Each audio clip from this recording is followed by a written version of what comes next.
Did you know that Gary is a dying name? No kidding. I didn't know that. I think in like a matter of a year or 5 years. A year? Like in 12 months. No, I think I heard this like 5 years ago that in 5 years, the name Gary will be that we know new humans named Gary.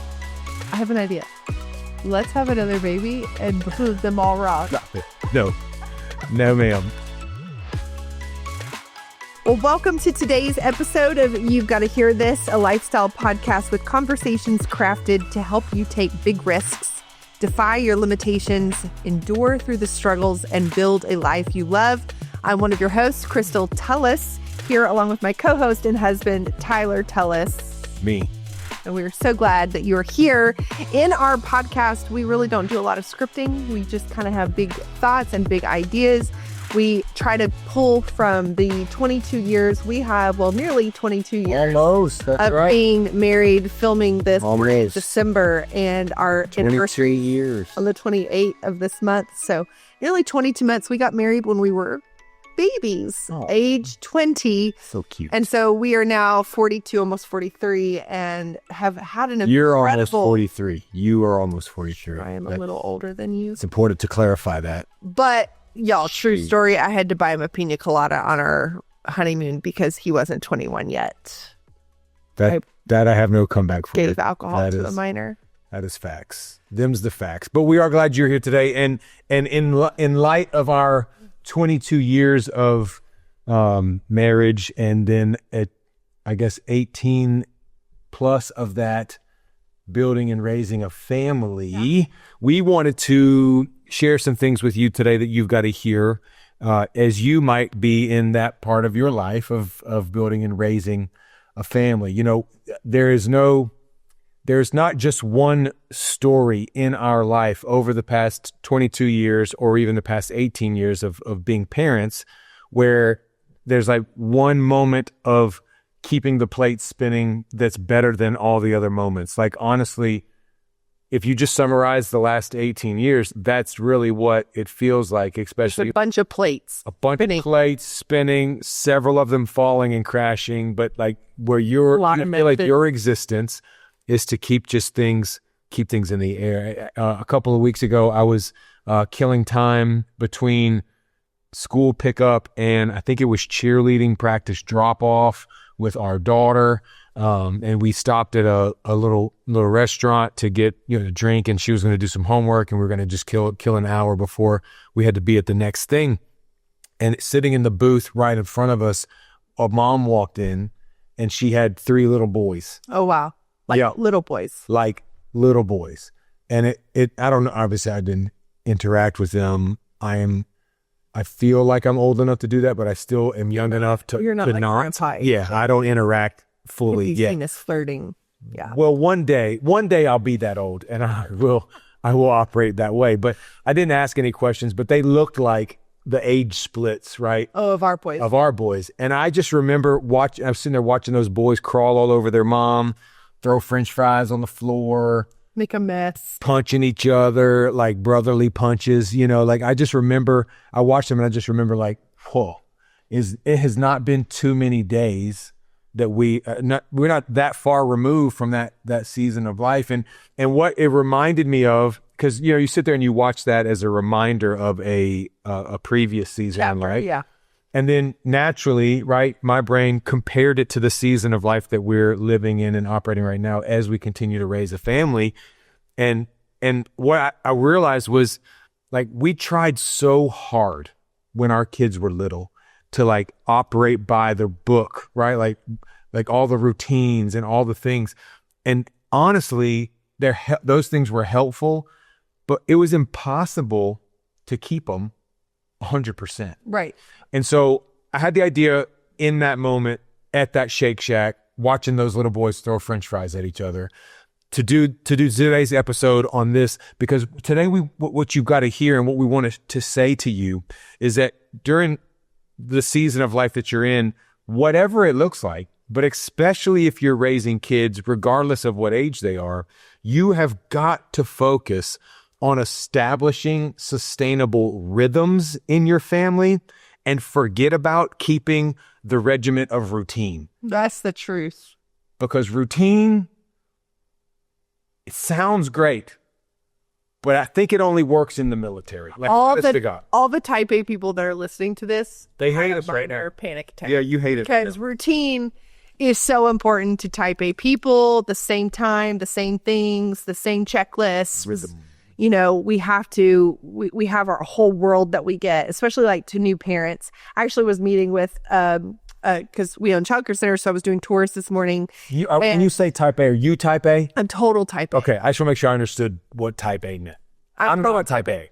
To an extent, you are not type A, but there's a little bit of things that you like, things regimented. But sure, you could be totally fine without a routine as well. So maybe you are type B or whatever that but the thing is. But no, total type A. That sounds weird, but Type B. Yeah. Yeah. Type R. I want to be type R. I'm type R, everyone. You're type T for Tyler. Okay, anyways. So I was doing childcare tours this morning and I met with this family that I know, like I wouldn't have been this forward with another family, but I know this family and they have this dog that they love. This dog comes with them everywhere. This dog sits in the back seat when they run to the grocery store. When they come to church, the dog stays in the car. If we let them, the dog would probably come into church. Like they love their dog. Their dog is like their first child. But they're pregnant with their actual first child. A human child. Okay, yep. And a little different. And so they were like, we just don't know what it's going to be like. We feel like our whole world is going to change. We've got to reorder our priorities, to make room for the baby. And I was like, and I just said to them, I was like, oh no. Like, you don't have to do anything. Like, your baby is going to do everything. Like, kids just have a way of changing your life. And then I looked at the dog who was in the back seat during the tour and I said, your life's about to change and you don't even know it yet. And they both laughed, because it does. It's like your whole world just becomes wild in a sense when you have kids. But then it also becomes pretty regimented because you can't stay out late. You can't just take that weekend trip like you could. You can't just sign up for that marathon you wanted, you used to do before kids. So your world does change, but it really just becomes a matter of the priorities that that's the point of the podcast, because living by routines prohibits flexibility for those types of things. But when you start focusing on establishing rhythms and living by the rhythms of life and the rhythms of your seasons, it leaves room for flexibility in those types of things. And so that's what we want to try and help you with today. And to kick off the content part of this, I want to start with a quote by the brothers Osborne. The brothers Osborne say, some people clap on the 1 and 3. Some people clap on the 2 and 4. Some people don't clap at all because they got no rhythm. And that's okay. Who's the brothers Osborne? They are country western singers. Okay. They sing on the country western charts. Okay. I like them. Okay. So if you got no rhythm, that's okay. We're going to help you out find some rhythm today with your life and in your, in Crystal. That's me. Have any rhythm. And so the first thing we want to talk about when you try to learn to establish rhythms in your life for whatever season of life you're in, especially if you're in the season of raising a family, is you've got to learn what your non-negotiables are. Non-negotiables. You got to know these are the lines in the sand, and we're not crossing them. These are the mountains that we're going to die on. Crystal, do you have any thoughts about non-negotiables? Totally. That's the first thing. So that back to the dog child couple that I was speaking with this morning, actually. I was like, they were like, we're just so scared. Like, how do you have time for a kid? And we've watched you and Pastor Tyler with 4 kids, like in church, all this. And I said, and I literally sent to her, I said, well, churches are non-negotiable. Like if you are a Christian family, or maybe you're a different religion or whatever your values are, those become the non-negotiables. So you don't have time to do everything, but you do still have time to do a few things. And whatever those few things are, you've probably heard the analogy, like you have a big, glass jar, and how do I fill it up? Well, I have to put the big rocks in first, and then the small pebbles, and then the grains of sand. And that's how you build your life, right? It's your key priority to fill. But for us, church is just a non-negotiable, being a part of the house of God. And I would say for the most part, our listeners are, church-going Christian people. And so I would just say, when you start having kids, being in the house of God and being a part and being contributors to the house of God is a non-negotiable. So I'll tell you this story that we heard actually from Dr. Gary Chapman. It was one of the first marriage conferences. The love doctor. The love doctor. Dr. Gary. That you and I went to. And he tells us. Did you know that Gary is a dying name? No kidding. I didn't know that. I think in like a matter of a year or 5 years. A year? Like in 12 months. No, I think I heard this like 5 years ago that in 5 years, the name Gary will be that we know new humans named Gary. I have an idea. Let's have another baby and prove them all wrong. Stop it. No, ma'am. I'm sorry for the interruption, but Dr. Gary Chapman. Plate, so we're spinning. So it's Dr. Gary Chapman. No more babies. No more baby. Dr. Gary Chapman, he said at a marriage conference, this was years ago, and he tells this funny story. He was like, all these parents, like, they freak out when they have a baby. And like some people just like when they have babies, you just don't see them in the church again for like 6 years until the kid's like in elementary school. Second grader. Because it's just, and we've found that to be true. Somebody has a kid, they just shut down and they quit. It's like, you don't see them. You don't see them anymore. Yeah. And he was like, but let me tell all of you parents, this was at the marriage conference he was speaking at. Let me tell you all how to get a toddler. Tell them, don't tell me. Oh, yep. Let me tell you all how to get a toddler into the car for church. You pick them up. You put their clothes on them. You sit her down. He was talking about a little girl. Yeah. You sit her down on the bed. You take her little dress and you put it on over her head and you pull her arms through and you say, we're going to church. And then you put them in the car seat. You put that seatbelt out and you drive to church. That's how you get a toddler up and ready for church in the morning. We loved that. Yeah. And it's something I think that shaped us, that church is just, it's not negotiable. Right. As a family, I don't care if I've got a newborn. Our third kid was in church 8 days old. This is where we're going to be. And I love seeing people in church that are following this principle. You like our worship team. You've got kids at worship rehearsal on Wednesday nights and out till 9 o'clock at night. And I know for some people listening, you're like, oh no, like I can't, like, no, we're going to have a set bedtime at 6:30 at night. And I'll just say, like, if you want to live like that, that's totally fine. But we have just found life is so much more fun when you're not as rigid. It's a routine. That's a routine, regimen. Right? Like, of course, I'm not keeping my kids out till midnight, but sometimes we're in bed at 7. Sometimes we're in bed at 9:30. Sometimes on the weekends, my kids are up really late. And even when they were little, like their schedule, their routine did not dictate our rhythm as a family. That's a huge principle right there. Yeah. You know, listen, we're not parent experts. There's probably a lot that would disagree with what we just said. Again, you're just at our table. Well, we don't have coffee here. I have my Coke Zero down here, but we're just having time together, right? We're just giving you what we've gleaned, what we've picked up over the years, what's worked for us. Eat the meat, spit off the bone. Like, it may not work for you, but our kids did not dictate our schedule. Correct. We dictated our schedule. So if we wanted to go out to eat on a Friday night as a family and it was past, 4 or 5 o'clock, we still went with our kids. Right. Our kids learned to sit in a high chair and to wait patiently for their food, or they threw, French fries and we cleaned up after them and we didn't apologize for our kids. We didn't feel this pressure that our kids can't be out in public with us. They just came along and they learned by us modeling how to be in public, right?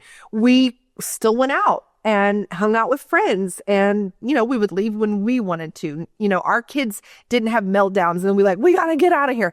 That was like a mindset for us when our kids were young. And I think it was a part of how we tried to train them and when they were little. Here's how we're human. This is how we operate and this is what you're going to do. So it's possible. I think that's a huge non-negotiable, be in rhythm in the house of God. That works and be in rhythm for a family that works or a schedule that works for mom and dad. Yeah.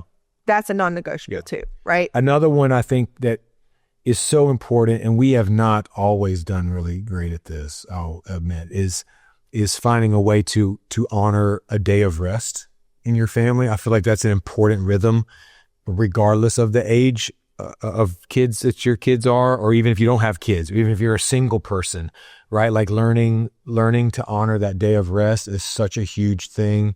We've just recently gotten better at it, and it's hard because there's a lot of urgent things in our season right now. Like as lead pastors and business owners, and parents of a college freshman down to a fifth grader, right? There's always something urgent that presents itself in our life. So Crystal, maybe, all right, help us out. Sure. When the urgent things present themselves and we are trying to honor a day of rest, how do we say no? Or what does saying no look like? So I think another one of the non-negotiables is that we're going to be active in our kids' lives, right? Like we're going to go to their sports games and we're going to go, we're going to spend time as a family. Like we're not just those parents that plop our kids in front of a TV, but like we're going to be active people and active in their lives. But that can be tricky because on Saturdays when it's all of our day of rest, that's usually when there's a basketball tournament or, last weekend I had to drive, an hour and a half to my son's AAU basketball game. And all I wanted to do was stay home. So one of the mindset shift things is determining what is work. You said that really well. That could have gone really poorly, but you did a great job. That's why you look at me. I was like, I got this. You have to decide what is work. You're good at that. Like, no, going to your kid's basketball game is not work. No. Right? No. Going to the movies is not work. It's a form of entertainment and it's something your kid likes to do. Like, so, well, is that he should be resting? Well, no, he loves to play basketball, so it refills him. So the Sabbath day, our day of rest, is meant for us to refill our hearts. Yep. It's not necessarily legalistic, like I can't leave the house. Right. So defining that. Should I be checking email on my day off? No. Should I be, finishing that project I didn't finish on Friday afternoon? No, right? There's some boundaries for that day of rest. So I think that's first. When it's urgent, right? Like urgent, like, well, Sunday's coming and we've got to make sure that we're ready to go. No, I do all of that Monday through Friday so that Saturday really can be a family day. Well, Saturday's the only time this person can meet. I'm sorry, we're going to have to push it off then. Like, I can't do that, right? So it's really figuring out what are my Saturday things? Mm-hmm. What can I do? If you work in the corporate world and you're not in ministry, this applies to you just as well because you know as well as I do, because we are in the corporate world as well, we have businesses, that there are things that clients will do on Saturdays because it's their day off. They're finally going to return to your email or they're finally going to pick up that call or return your text. You've just got to have boundaries in your life of what you are or aren't going to do on your day off. That's just really important. Day off doesn't have to be on Saturdays. The Sabbath day doesn't have to be on Saturday, but you do need a designated rhythm where about every 7 days you have that day off where you're focusing on your family. You're focusing on, getting your life back in order so that you can start the next week, Selah, like in peace, like taking a deep breath. And I'm not just always constantly ragging. And I'll say this, every member of your family needs that. That's true. Down to the toddler, down to the infant. Every day, every human needs a day where they're just in rest mode. Going to do something fun. One of our rhythms is pancakes on Saturday mornings with our kids. Now our kids make them, which is wonderful. There is a huge mess in the kitchen. It's fun. They have a good time. But that's a non-negotiable, right? Saturday mornings is kind of for us. And there's some Saturdays where we don't get pancakes and we're out the door for 7 for a game. Talk to people about youth sports though, because this is a huge thing. It's like, okay, I have the day of rest, but my kid's playing club soccer, AAU basketball, flag football, dance is a huge time consumption, competitive dance, competitive cheer. A lot of our listeners have that. And listen, we're not anti-youth sports at all. We have some experience in that because, our oldest son thought he wanted to play college lacrosse. He got a few offers like D3 level. So we kept him in club lacrosse. And then we kind of saw where that led. Right. And I guess you can maybe tell the listeners about that. But let's talk about youth sports because I think that's one of the plates that parents feel a pressure to have to spin all the time. Yeah. And if it's okay, before I just jump straight to that, like, I think to set this up, like you always want to come to the root of something. Okay. And, well, at least I do. That sounded like I was like giving you some sort of advice or coaching. You do that as well. But what was I talking about? The root. Yeah. So when we talk about youth sports, that's a fruit of, I think, the root, right? It's not the only one, but it is a one that produces itself. A fruit. Did I say that? Yeah. Of which root, though? The root, I'm about to... Oh, okay, got it. Here's the big reveal of the root, okay? The root, I think, comes back to parental guilt. Okay. And I think as parents, whether we had or didn't have a certain experience as a child, based on what type of parents we had or didn't have as children, a lot of that root of parental guilt really determines what we do and what we allow and what we encourage as parents when we have children. That's 1,000% true. Right. And we've dealt with it. We deal with it. Like, my dad was never at my basketball games, so my dad came to my games. I'm saying hypothetically. Oh yeah, you're just in case my dad is listening to this podcast. He knows what a podcast is, but my dad never, it's like, this would be a way that we think like this. My dad never came to my basketball games, so I am going to be at every single one of my kids' games, no matter what it costs me. That's right. It could cost me my job. It could cost us our marriage. Or I didn't get to play club and I really wanted to. I only got to play town sports, so I'm going to do club. Or another parent guilt that I hear a lot is, well, all his friends play club lacrosse, and so we're playing club lacrosse or soccer or hockey, soccer or dance, or he, my kid really, or our kids can make us feel guilty. He just really loves this, so we're doing 3 things at one time, and meanwhile, you haven't slept in the same bed as a married couple. Your finances are drained. You haven't been home any night any week. You haven't had a day off. You're going in different directions as a family every single day of the week.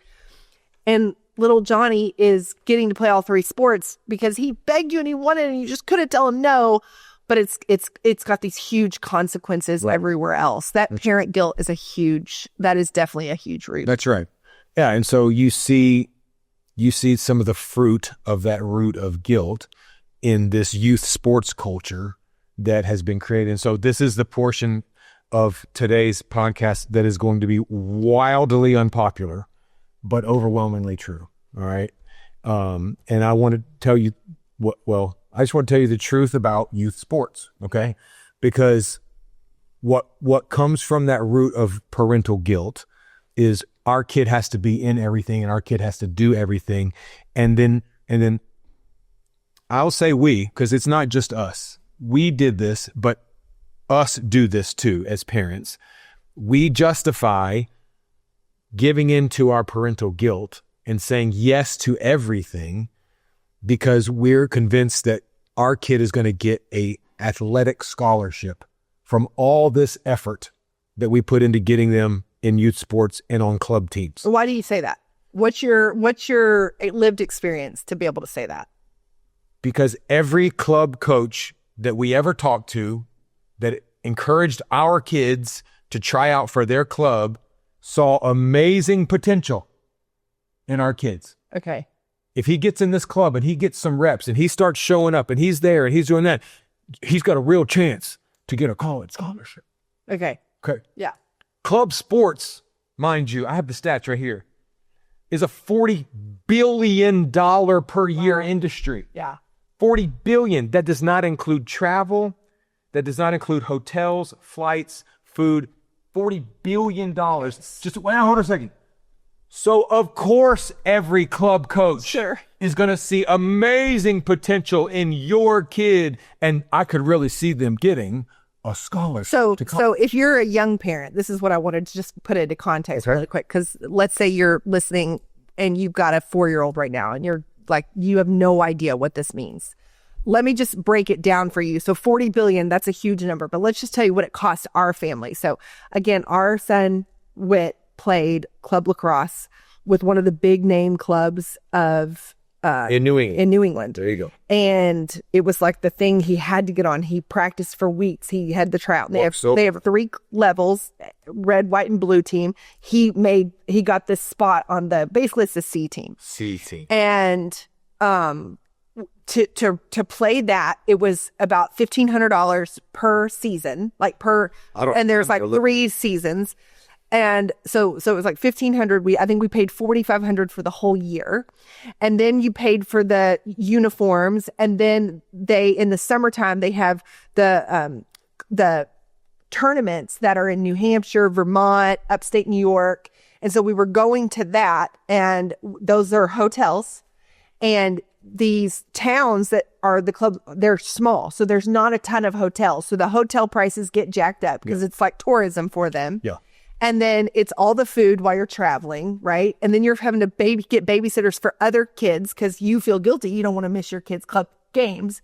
So between our two boys doing this, because they were both playing club lacrosse at the same time, we were spending about $12,000 a year on their club sports. Okay. And we did this over. So think about the money. We did this over 5 years that he was in middle school. Yeah. So it was $60,000 we spent towards lacrosse. Right. And it was with this idea of, but he'll get a college scholarship and it'll be amazing. Let me give you some stats on that. Okay. I'm so prepared for this part because this is like my personal soapbox in life. Now having lived it. Yeah. Is a little over 7%. This is scholarshipstats.com. Okay. A little over 7% of high school athletes, that's 1 in 13, will go on to play a varsity sport in college. 1 in 13. That's not terrible, right? No. Okay. Yeah. Just wait. Less than 2% of high school athletes, which is more like 1 in 57, will get a Division I college scholarship. Okay.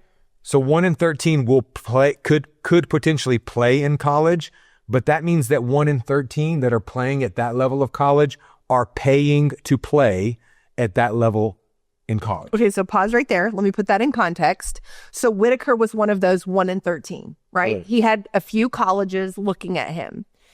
The colleges that wanted him were upwards of $70,000 to $90,000 a year.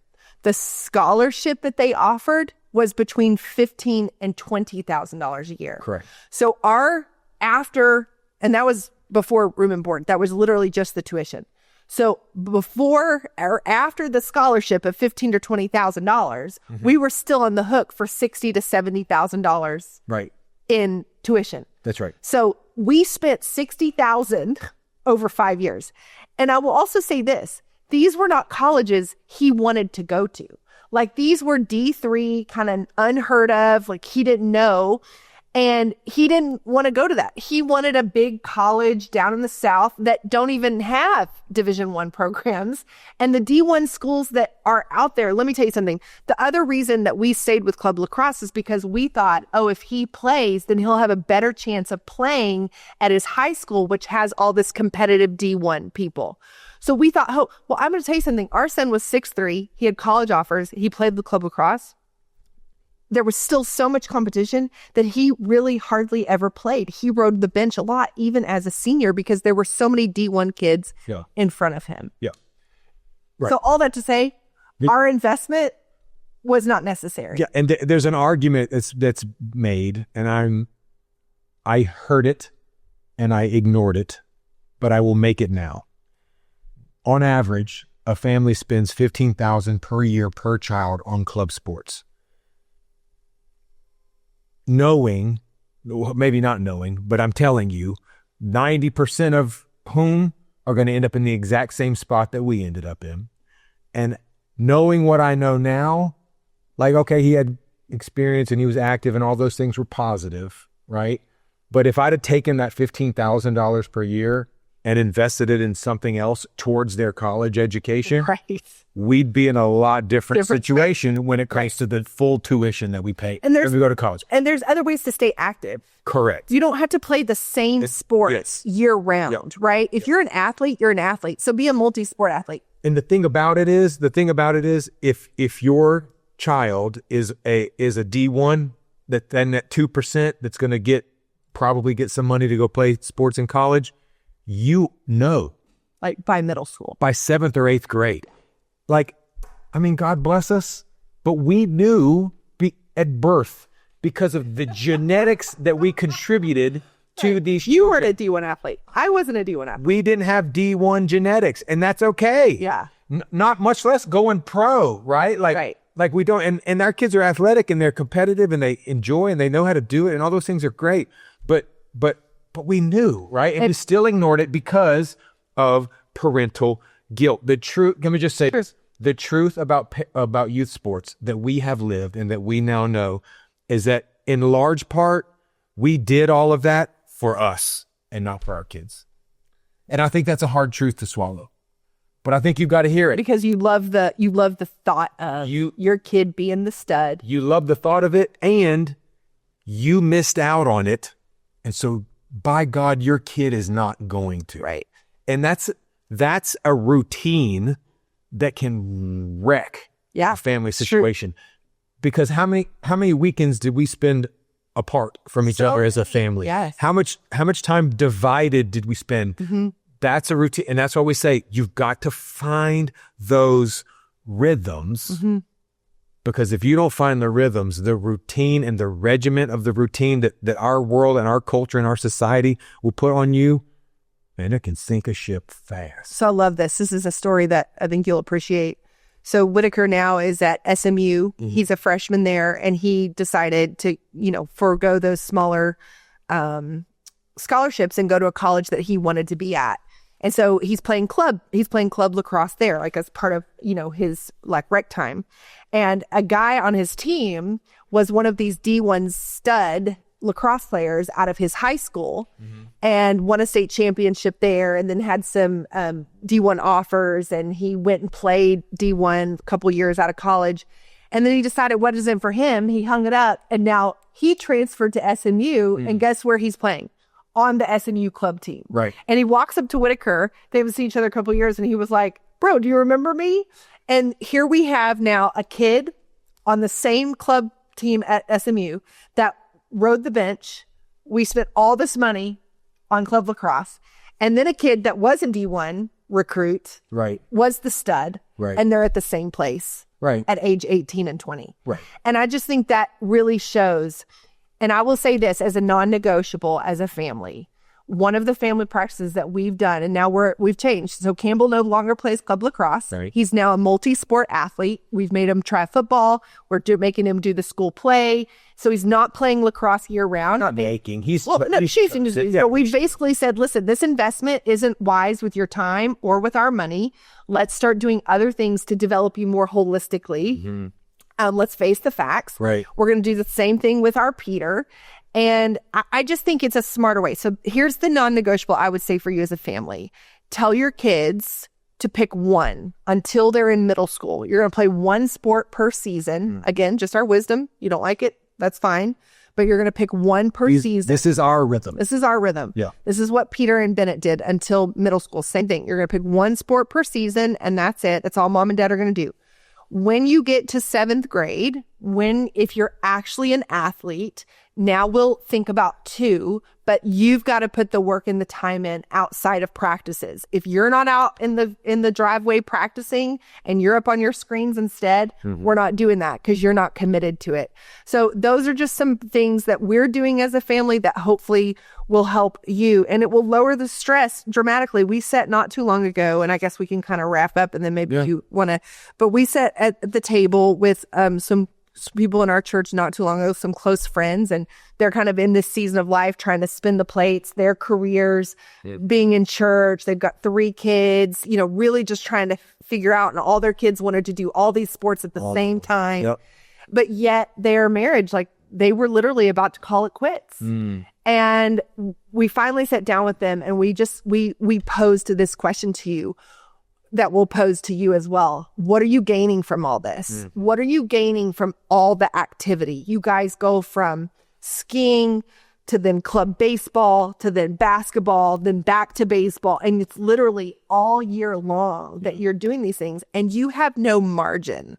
So if you want to talk about how to have rhythms that make your family succeed, you have to have margin. Right. It goes back to that day off. You have to have margin. It goes back to when they're toddlers. We're going to set the schedule, not our kids. Right. Right. And at every stage, if you will figure out how to have margin and say, no, we're not going to go. And that family, actually, they said no. Baseball was a non-negotiable, but they gave up competitive skiing. They gave that up. So guess what? They're going to have 3 months between the baseball seasons where they have margin now to spend time as a family. And their marriage is doing so much better. Yeah. And it just took the stress off. So I think that's what, everybody listening needs to hear, because whether you have kids or not, you're always going to have things that come and pull at you. Right. You've got to figure out, what is the thing I have to say no to? That's right.